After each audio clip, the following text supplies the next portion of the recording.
Até a Distância é uma adaptação das atividades de assistência técnica e extensão rural do Bahia Produtiva, projeto do Governo do Estado da Bahia, por meio da Secretaria de Desenvolvimento Rural do Estado da Bahia, executado pela CAR, Companhia de Desenvolvimento e Ação Regional, com recursos provenientes de acordo de empréstimos com o Banco Mundial. Olá pessoal, tudo bem com vocês? Eu sou Everaldo Júnior, sou técnico de campo, faço parte da equipe de ATE do Instituto Mãe Terra, aqui da Costa Descobrimento. E hoje nós estamos na comunidade de Ibitira, no município de Pau-Brasil, onde vamos fazer um vídeo aí relacionado ao ciclo da água. Meu nome é Priscila, também faço parte aqui da equipe do Instituto Mãe Terra e vamos estar acompanhando aqui essa videoaula hoje, falando um pouquinho sobre a importância da preservação das áreas ambientais. Vamos falar especificamente aí também sobre a mata ciliar, as nascentes, e isso relacionado aí com o manejo do gado, que é aqui a cultura principal, como diz, da comunidade de Ibitira. E convidar aqui também nosso convidado especial, como disse, que vai se apresentar aí agora. Bom dia, tudo bem? Eu sou Renilton, com o nome usado aqui na tribo indígena de Ibirá, e também eu sou um dos beneficiários, da Associação Ibitira Poranga, que fica situada aqui na região da Baixa Alegre, onde é comandada pelo cacique Nailton Airi, e estamos aqui com a equipe da Mãe Terra, para mostrar aqui a situação desse rio aqui, que ele não é permanente, na época de estiagem como é agora, ele fica assim, e aí só na época de chuva que ele cria uma correnteza, Então estamos aqui com essa equipe para eles nos orientar a como preservar este rio. Aqui eu deixo minhas palavras. Obrigada. É isso aí. Então, voltamos a falar um pouquinho aqui do que são essas áreas de preservação permanente, que são áreas, como diz, destinadas aí através das leis ambientais nacionais, que servem como proteção, para garantir aí o meio ambiente para as futuras gerações e também, como diz, o bem-estar da própria comunidade. Então a gente vai falar um pouquinho da importância de estar preservando essas áreas, que são o quê? As áreas que são as que protegem os nossos rios e que protegem as nossas nascentes. A gente tem outras áreas de preservação permanente aí, que são os topos de morro, as encostas, mas nesse vídeo a gente vai estar falando especificamente daquelas que envolvem diretamente o ciclo da água, A gente vai falar um pouquinho sobre essa cobertura vegetal e também sobre o ciclo da água como um todo, como que ele deve acontecer e como que acontece em diferentes situações, abordando aí o que é o assoreamento do rio, como que se torna o processo aí de erosão e alguns cuidados que a gente tem que ter também no manejo do gado para a gente estar evitando aí esses impactos que a gente fala, principalmente os impactos negativos, que a utilização ela tem que ser, que a gente fala, harmônica, para a gente poder ao mesmo tempo estar utilizando o nosso espaço e não precisar aí deteriorar. Então, quando a gente fala nesse que é o ciclo da água, é a gente entender um pouquinho como que é que acontece esse processo do rio correr, da evaporação da água, da chuva, para depois ele retornar novamente para o rio. Então a gente começa a prestar um pouco atenção naquilo que são as ações que vem mostrando para a gente, de perto do rio. Então, quando a gente fala aí da mata ciliar, é toda a mata que cobre aí o entorno do rio. Então, são as laterais do rio. Ela faz aí o nosso papel, o mesmo papel que os nossos cílios, Então, os cílios estão aqui para proteger os nossos olhos, assim como a mata ciliar está aqui para proteger o rio. Mas proteger de quê? Principalmente daquilo que a gente fala que é o assoreamento. O que é o assoreamento? É quando a chuva, cai, principalmente nas laterais do rio, ou nas áreas que estão desmatadas ou descobertas, e pega essa terra e vai lavando e descendo com essa terra para o nosso rio. E aí, muitas vezes, quando vem a chuva forte, a enchente, a gente fala, o rio encheu. Mas será que esse rio encheu de uma forma que realmente vai ajudar o rio, Como diz, ele está vindo com uma água potável, uma água saudável aí para a natureza? Então é diferente. A gente vai mostrar um pouquinho do que é o ciclo natural da água, que é essa água que a gente não quer fazer o assoreamento do rio, É a água que ela é para bater no solo, como diz, infiltrar na terra, descer para o nosso lençol freático, que acontece que a gente fala que é o ciclo natural da água. O nosso solo ele vai fazer o processo de filtragem da água, vai abastecer os nossos lençóis freáticos, que é para, a partir desse momento, a água sair por debaixo do solo e brotar aí nas nossas nascentes e olhos d'água. Então funciona como mesmo um mecanismo, como se fosse um cano, né? Que nem na nossa torneira da nossa casa. A gente tem lá da caixa d'água até a torneira, né? Um cano que leva a nossa água. O ciclo da água natural é mais ou menos isso. É para a água descer, infiltrar no solo, passar por esse filtro e pelos canais, que a gente fala, né? Os canais do solo, através aí do lençol freático, ela correr até o olho d'água nascente. Que é um processo completamente diferente daquela água, né? Que cai no solo, escorre, desce lavando tudo para o rio.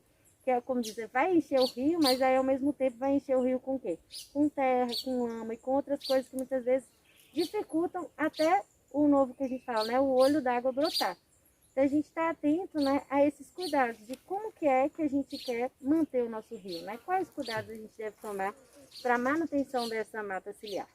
Então, né, como a gente fala aí dessa água, né, que brota através do olho d'água e da nascente, a gente tem, né, alguns cuidados para tomar na importância, né, do nosso manejo do gado, para evitar o quê? Que quando a gente fala, né, da infiltração do solo, até a água brotar lá no olho d'água, ela está passando literalmente por canozinhos embaixo da água. Então, se a gente deixa ali, né, o gado entrar ou pisotear essas regiões, muitas vezes a gente quebra esse ciclo.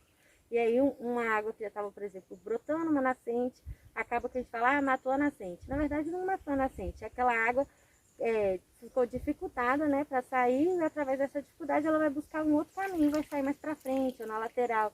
E aí, quando a gente fala de uma comunidade inteira manejando o gado, é preciso que todos os participantes, como diz, né, que estão ali cuidando do gado, que estão utilizando dessa água e desse rio, das nascentes, tenham esse olhar, né, esse olhar do cuidado para o nosso rio, do cuidado para a nossa nascente.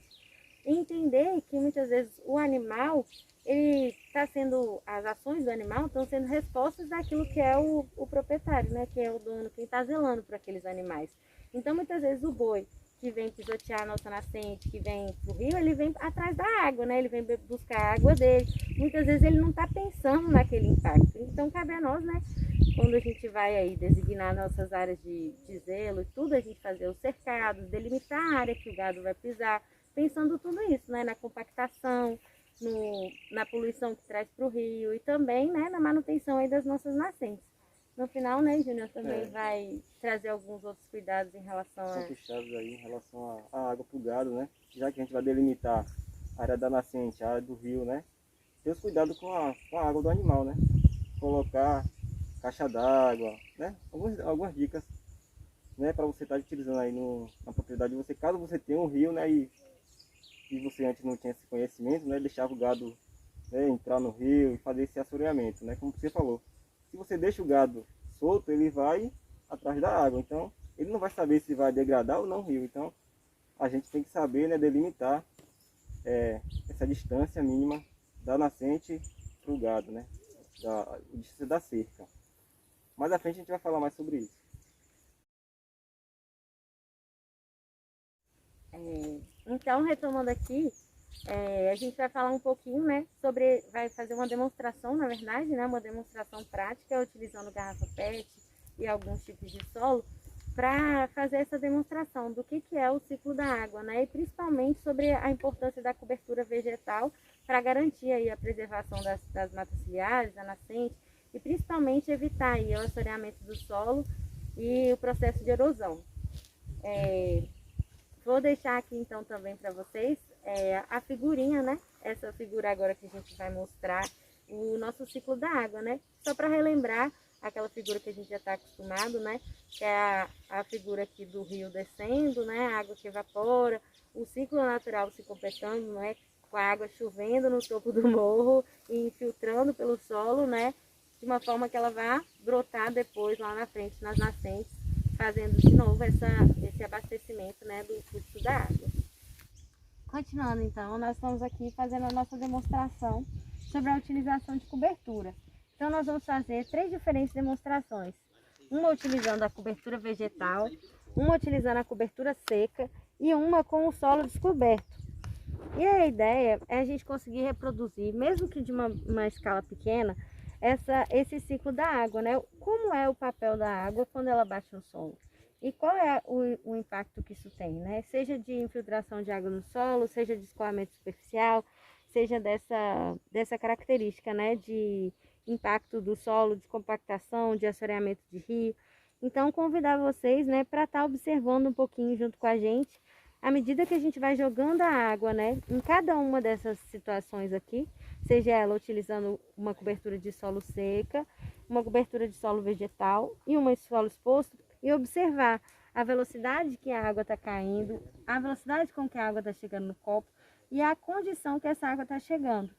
Se ela está chegando mais ou menos turva, como que está sendo esse processo aqui. Então, nós vamos começar aqui com a nossa primeira garrafa, né? E a gente vai poder observar aí como que está acontecendo esse processo, né, do escoamento da água. Então, eu vou tentar reproduzir a mesma situação.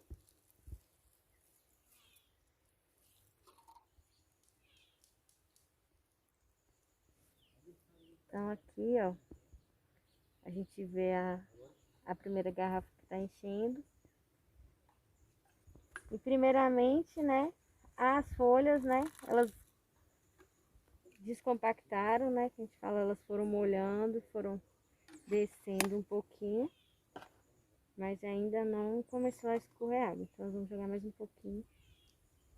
Então aqui a gente está imitando aquele processo, né, que seria a chuva, né, quando a chuva cai aí no solo, o que que acontece? Então, quando chega numa capacidade que a gente fala, né, de segurar a água extrapola e está descendo aqui, imitando como se fosse, né, o nosso rio, a água descendo também para a nascente, já passando pelo solo. Então, a gente consegue ver que a água caiu. Então, vamos fazer nos outros dois, depois a gente também mostra a situação que ficou cada uma delas. Então, no nosso primeiro experimento aqui, a gente já viu, né, como que aconteceu essa deposição da água. E nesse segundo, a gente tem duas principais diferenças, né? Que a cobertura verde, além daqui, né, de estar maior em relação a esse amortecimento, né, que representa aí a diferença também que a gente tem entre um capim e uma floresta, né, com árvores maiores, também temos aqui o sistema radicular, né, que são aí as raízes dos vegetais que também cumprem esse papel de armazenar e segurar a água no solo. Então, quando cai a chuva aqui nesse ambiente, a gente já percebe que não acontece mais aquele de escorrer para os lados, né? Aqui, praticamente toda a água que desce é amortecida, tirando que cai no plástico. Aqui, né, quando a água chegou nessa capacidade de armazenamento dela, né, começou a escorrer aqui, como se fosse também, né, esse processo do rio. Então a gente vai vendo que até o momento que a água desceu, ela continua descendo com uma velocidade menor, porque ali não tinha essa capacidade de armazenamento. Agora vamos ver, né, como seria nessa situação se não tivesse nem a cobertura verde, nem a cobertura seca, no solo aqui completamente exposto. Então aqui vai ser o nosso último solo, né, a gente está representando aí aquelas áreas que estão desmatadas, que estão com o solo descoberto, a beirada do rio que está sem mata ciliar. O que acontece quando essa água da chuva cai aqui sobre esse solo?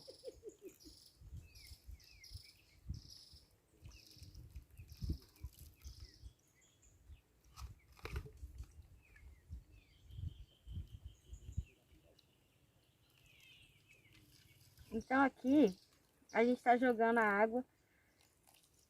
Aparentemente parece até que eu estou jogando com mais força, mas não é. A gente pode observar que o solo exposto nesse caso aqui, mesmo sendo pouca quantidade de água, pedindo para filmar aqui de perto, a gente já consegue perceber aquilo que é um processo de assoreamento ou erosão, que é o quê? Quando cai essa água, que ela escorre na superfície aqui do solo, mesmo numa garrafa PET, que é um espaço pequeno, ela já formou aqui, ó, que a gente fala, né, é um canal. E começou a escorrer superficialmente, que é aquilo que a gente falou, né? O escoamento superficial da água, ele que faz, né, com essa, pensa aí, num morro, né?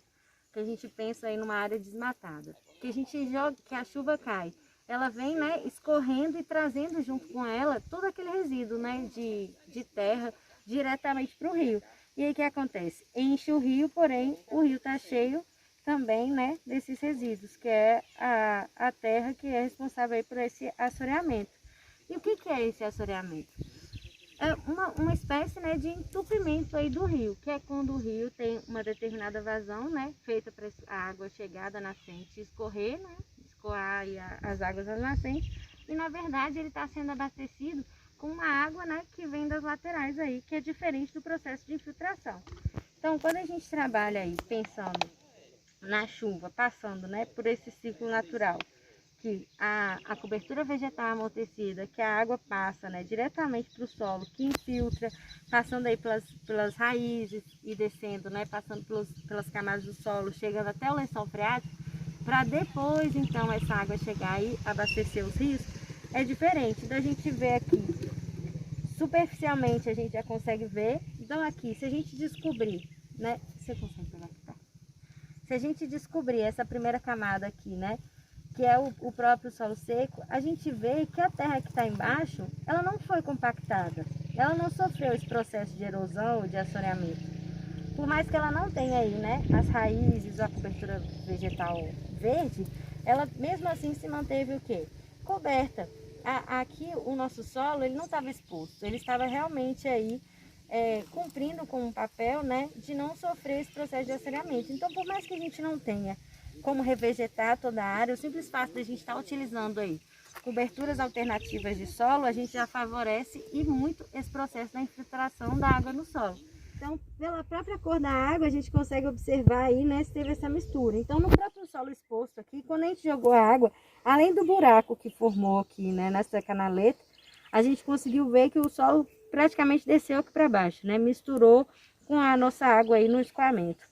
O que a gente tinha a nossa cobertura vegetal, que as raízes estavam fazendo o papel dela aqui de filtragem, de armazenamento do solo, o solo, né, ele se torna uma parte de vida. Então, muitas vezes, o filtro natural acontece. Então, essa água aqui, ela não está tão turva e nem com tanto solo como diz a de cá. E aqui, quando a gente vê que a gente tem alternativas para contornar aquelas áreas que a gente não tem a cobertura vegetal ainda, foi a cobertura seca, que a gente já conseguiu perceber que mesmo não tendo o papel das raízes, já não caiu partículas, né, de solo aqui para dentro do nosso copinho. Então, um experimento fácil aí que a gente já conseguiu observar a importância que tem nessa nossa cobertura vegetal de estar mantendo aí as florestas e as matas na beirada do nosso rio, da nossa nascente. Então, gente, voltando aqui ao assunto, né, a temática da proteção de APP, né, vamos falar agora, né, sobre gado e preservação da nascente. O novo Código Florestal Brasileiro, né, ele já prevê aí, né, já delimita a distância da cerca para o rio, que é em torno aí de 30 metros. Então o agricultor aqui, ele já fez essa delimitação, pode perceber, né? E mais ou menos aqui 30 metros, ele botou a cerca, como vocês podem ver aqui, né? Já tem os bezerrinhos aqui, ele já tem uma caixa d'água já na pastagem dele, né? Para o gado não precisar entrar aqui e assorear esse rio. Como Priscila fez ali o experimento, né? Quando a gente deixa a mata ciliar desprotegida, o que ocorre, né? A chuva cai e assoreia esse rio, né? Joga toda a terra para o rio e acaba entupindo esse rio. Como aqui é um rio anual, né? É importante que a gente mantenha esse rio protegido. Por quê? Né? Se a gente deixa o gado entrar, né? Começa a assorear esse rio, ele já é um rio que passa anualmente. Se a gente já entope esse rio, e aí? Como é que vai ficar depois, né? Situação do beneficiário, situação da comunidade. Então é importante a gente estar atento a essas dicas, né? Para estar aí protegendo a nossa mata ciliar, para estar aí preservando a água, porque a água é vida. E que nem o Júnior falou, né? Aqui a gente deu o exemplo da cerca no entorno do rio. Então ele falou aqui que a gente está deixando 30 metros. Isso é para rios que tem, que a gente fala, comprimento do rio até 30 metros. Quando a gente fala aí de rios maiores, como esse rio que tem mais de 50 metros de largura, a gente vai aumentar essa cerca para 50 metros. Então é 30 metros aqui na região que a gente sabe que os rios não têm mais de 30 metros de largura. E a outra coisa que o Júnior também falou, sobre essa proteção da cerca aqui, a gente está vendo na mata ciliar, mas a gente também deve fazer ela em torno dos nossos olhos d'água e das nascentes, que é lá no local, né, onde começa a nossa água a escorrer. Então, no ponto que tem a nossa nascente, também é importante a gente fazer a mesma cerca. E nesse caso não vai ser a 30 metros da nascente, vai ser num raio de 50 metros. Então a gente estaria protegendo aí no entorno da nossa nascente um raio de 50 metros. O que significa um raio de 50 metros? A partir do ponto que a gente tem a nossa nascente, para todos os lados a cerca fazendo um círculo, né? 50 metros para cá, 50 metros para frente, 50 metros para um lado, 50 metros para trás. E isso é o quê? A gente também está protegendo ali, né, a fonte da nossa água, que é a nossa nascente. Então, né, concluindo o nosso vídeo aí, a gente hoje, né, trouxemos esses conceitos em relação à proteção ambiental e algumas dicas, né, do manejo do gado. A gente falou aí da proteção da nossa mata ciliar, que são essas encostas do rio, né, essa área que a gente protege aqui, como diz, na lateral do rio, na beirada do rio, que é para evitar esse processo, né, da terra lavar e descer para o nosso rio. Falamos também, né, da proteção da nossa nascente. E aí agora, antes de finalizar, eu queria que a Gina falasse também como que a gente vai fazer com o gado, né? Se a gente cercar tudo, como que ele vai beber a água? Pronto, interessante essa pergunta. Então, gente, como você, né, já está engajado, né, já está entendendo como é que funciona a questão da proteção da nascente, a dica que a gente dá, né, é colocar bebedouros, né, na cerca perto do rio, né. Por exemplo, se o gado já tem um caminho ali, né, para ir beber água, coloca uma caixa d'água, né. Tem aquelas bombonas, né, que a gente corta também, pode estar colocando aí, para suprir essa necessidade da água. E como já é perto do rio, você pode sim, né, pegar água do rio e colocar no bebedouro. Isso aí não é crime nenhum, né. O que a gente quer mesmo é que você coloque uma cerca para estar aí preservando a sua água. Então, Jonas, você tem uma outra dúvida, né, que é em relação à distância do bebedouro da vaca, né, da vaca ou do gado. Existe realmente, né, essa preocupação de não deixar o gado beber água muito longe do pasto ou longe do piquete que ele está se alimentando, principalmente para vacas leiteiras? Principalmente para vaca leiteira, porque a cada 200 a 500 metros que essa vaca vai andar, ela gasta em torno de 1 litro e 2 litros de leite. Então, faz as contas aí, né? Se você colocar o seu bebedouro próximo ao piquete, né, próximo à pastagem, é melhor do que ele vai andar até a nascente para beber essa água. Porque aí você já garante mais leite, né? Porque ela ia perder esse leite e já protege a nascente. Então, uma casadinha aí, né? Já protege e já ganha mais rendimento no leite. Essa pergunta é muito importante, porque às vezes o agricultor, né? Tem um piquete aqui e um pasto aqui e a vaca ela caminha 1 quilômetro, 500 metros, né?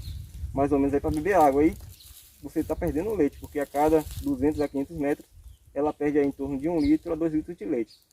Na ida, né? Imagina na volta. Aí faz as contas, né? A distância. Né? Então é isso aí, gente. Essas foram algumas dicas. Espero que vocês tenham gostado, né? Você beneficiário aqui de Ibitira. Para estar aí seguindo essas dicas, né? Porque a gente quer água, né? Porque sem água não tem vida. Então é isso aí. Até a próxima. Até a próxima.